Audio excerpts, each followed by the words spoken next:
الحمد للہ رب العالمین والصلاة والسلام علی سید الانبیاء والمرسلین اما بعد فصل لربک وانحر قال النبی صلی اللہ علیہ وسلم بسم اللہ واللہ اکبر اللہم ھذا عنی وعمن لم اضحی من امتی وعن حنش قال رأيت عليا يضحي بكبشين فقلت له ما هذا فقال إن رسول الله صلى الله عليه وسلم أوصاني أن أضحي عنه فأنا أضحي عنه رواه أبو داود وروى الترمذي نحوه۔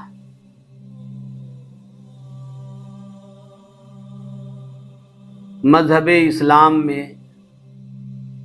قربانی کو خاصی اہمیت حاصل ہے۔ یہ عید الاضحیٰ کے موقع پر مشروع بھی ہے، واجب بھی ہے۔ حضرت نبی پاک علیہ الصلاۃ والسلام جب مدینہ پاک تشریف لائیں تو مدینے میں وہاں کی تہذیب کے مطابق 2 دنوں لوگ جشن اور خوشی منایا کرتے تھے، تہوار کے طور پر 2 دنوں کو دیکھتے تھے۔ حضرت نبی پاک علیہ الصلاۃ والسلام نے ان سے پوچھا کہ یہ 2 دنوں میں آپ اس طرح کیا کرتے ہیں، کیوں کرتے ہیں؟ تو لوگوں نے بتایا کہ ہم عہد جاہلیت سے یہ 2 دن ہم منایا کرتے ہیں جس میں خوشی کا مظاہرہ کرتے ہیں۔ اللہ کے رسول حضرت نبی پاک علیہ الصلاۃ والسلام نے فرمایا کہ اللہ نے ان 2 دنوں سے بہتر 2 دن اللہ نے عنایت فرما دیا ہے اس امت کو، اور ایک دن عید الفطر کہلایا اور دوسرا دن عید الاضحیٰ کہلایا۔ یہ 2 تہوار ہیں۔ عید الاضحیٰ کے موقع پر جو سب سے عظیم الشان عبادت ہے وہ عبادت قربانی کی صورت میں ہے۔ چنانچہ روایتوں میں آیا ہے کہ اللہ تعالیٰ کو سب سے زیادہ ایام قربانی میں قربانی پسند ہے۔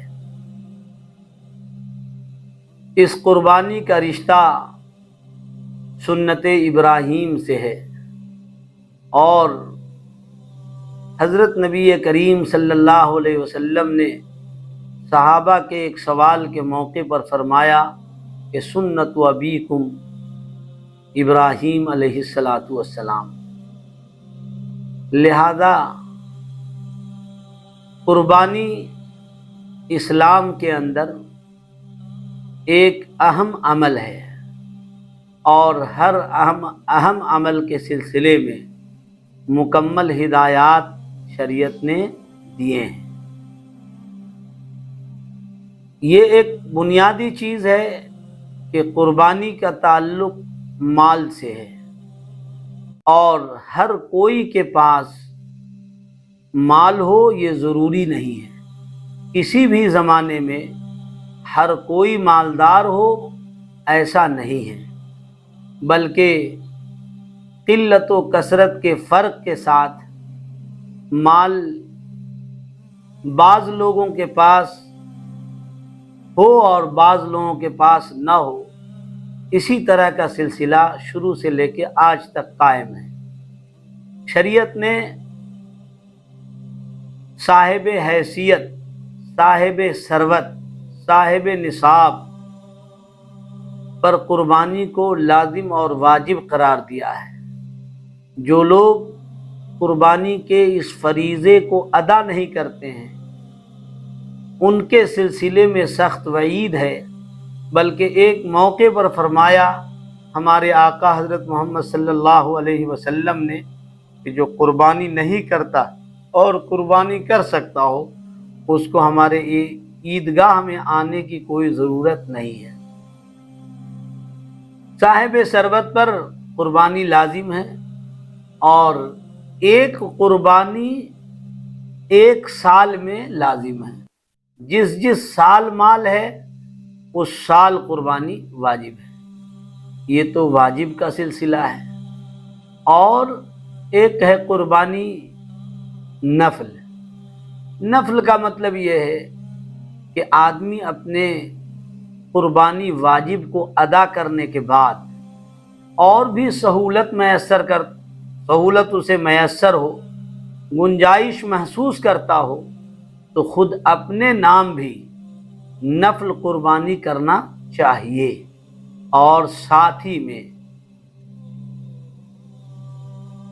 اپنے مرحومین کی طرف سے اور زندہ لوگوں کی طرف سے، دوسروں کی طرف سے، مشائخ کی جانب سے قربانی کرنے کی اجازت ہے، جیسا کہ خطبہ کے اندر حضور پاک علیہ الصلاۃ والسلام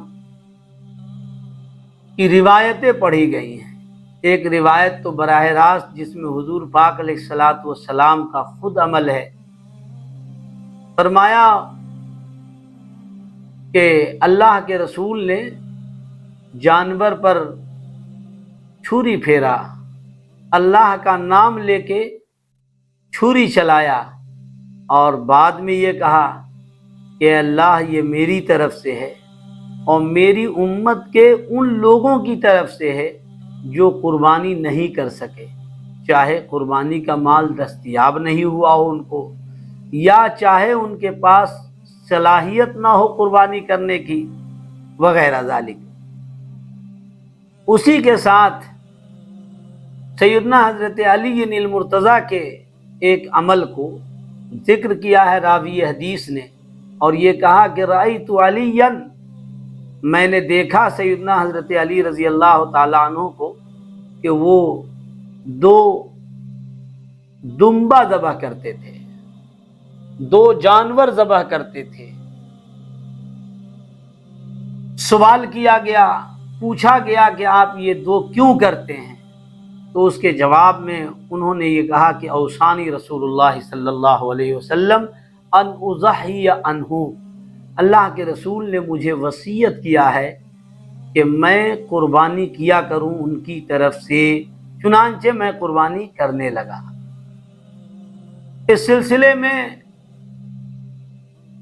ایک چیز ذہن نشیں رکھنی چاہیے کہ شریعت میں افراط اور تفریط دونوں ہی بہت مضر چیز ہے۔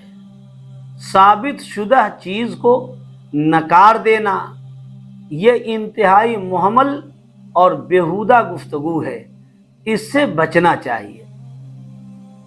یہ الگ بات ہے کہ روایت کی اپنی درجہ بندی ہے، روایت کا اپنا مرتبہ اور لحاظ ہے، اسی کے لحاظ سے احکام اس سے وابستہ ہوتے ہیں۔ ہمارے لیے بہت بڑا سرمایہ فقہ اسلامی کا ہے، جس کے لیے کروڑوں انسان نے اپنے دل کو، اپنے دماغ کو، اپنی صلاحیت کو، اپنی دولت کو بہا دیا، فنا کر دیا، اور اس کے بعد ایک عظیم انسائکلوپیڈیا مسائل کی صورت میں ہمارے سامنے ہے۔ کچھ کم پڑھے لکھے لوگ، یا یہ کہ حدیث پاک کے ذوق و مزاج سے ناآشنا لوگ، روایتوں کے ظاہری حصوں کو لے کے اور کچھ اس طرح سے کنفیوز پھیلاتے ہیں کہ جو عمل ثابت ہے اس عمل کے سلسلے میں لوگ شک و شبہے کا شکار ہو جاتے ہیں۔ ایسے عناصر سے بچنا چاہیے۔ یہ الگ بات ہے کہ مرحومین کی طرف سے قربانی کی جو حیثیت ہے اس حیثیت کو ملحوظ خاطر رکھنا چاہیے۔ ایسا کرنا بالکل درست نہیں ہے کہ ایک آدمی پر قربانی واجب ہے اور وہ پھر کسی بھی میت کے نام یا کسی غیر کے نام نفلی قربانیوں کو کرتا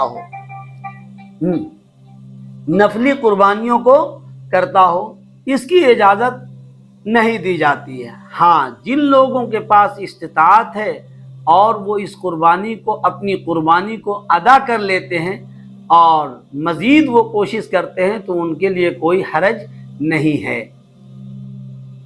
دوسری بات یہ ہے کہ میت کے قربانی کو اس اہتمام سے کرنا، میت کی جانب سے، مرحومین کی جانب سے قربانی اس اہتمام سے کرنا کہ اپنی قربانی چھوٹ جائے یا کوئی بہت ضروری اور اہم چیز چھوٹ جائے، اس بات کی بھی اجازت نہیں دی جاتی ہے، اس سے بھی گریز کرنا چاہیے۔ لہذا اللہ اور اس کے رسول کو ان ایام میں قربانی بہت پسند ہے، لہذا جن پر قربانی واجب ہے وہ ایام قربانی میں جد و جہد کر کے اس فریضے کی ادائیگی کرے، اور اس کے بعد اللہ کے تقرب کے لیے جتنی چیزیں جائز ہیں اور جہاں تک اس کی سکت ہے وہ بڑھ چڑھ کے حصہ لے تو یہ ان کے لیے اچھا ہے۔ ہمارے ہاں فقہ اسلامی کا جو ذخیرہ ہے، اس ذخیرے کے اندر ان سارے مسائل کی تفصیلات موجود ہیں۔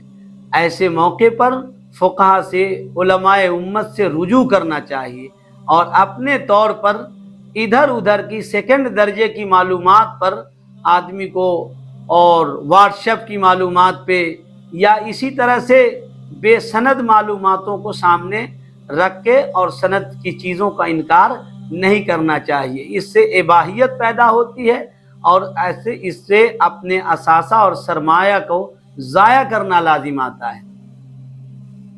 موقع کی مناسبت سے ایک خاص عمل ہے جو 9 ذی الحجہ سے شروع ہو کے 13ویں کے عصر تک پڑھی جاتی ہے، جس کا نام ہے تکبیر تشریق۔ اللہ اکبر، اللہ اکبر، لا الہ الا اللہ، اللہ اکبر، اللہ اکبر وللہ الحمد بآواز بلند پڑھنی چاہیے، جماعت کی نماز ہو یا انفرادی نماز ہو۔ فرض نمازوں کے بعد غیر مسافر اور غیر عورت پر یہ تکبیر کا ایک مرتبہ کہنا واجب ہے۔ اس کا اہتمام ہونا چاہیے، اگر چھوٹ جائے تو آدمی گنہگار ہوگا۔ اللہ تعالی ہم سب کو زیادہ سے زیادہ عمل کی توفیق نصیب فرمائے اور بڑھ چڑھ کے قربانی اپنی بھی ادائیگی بطور خاص کرنے کے ساتھ ساتھ اللہ استطاعت دے تو مرحومین کے نام بھی، مشائخ اکابر علماء کے نام بھی، اور ان کی طرف سے بھی قربانی کرنے کا اہتمام کرنا چاہیے۔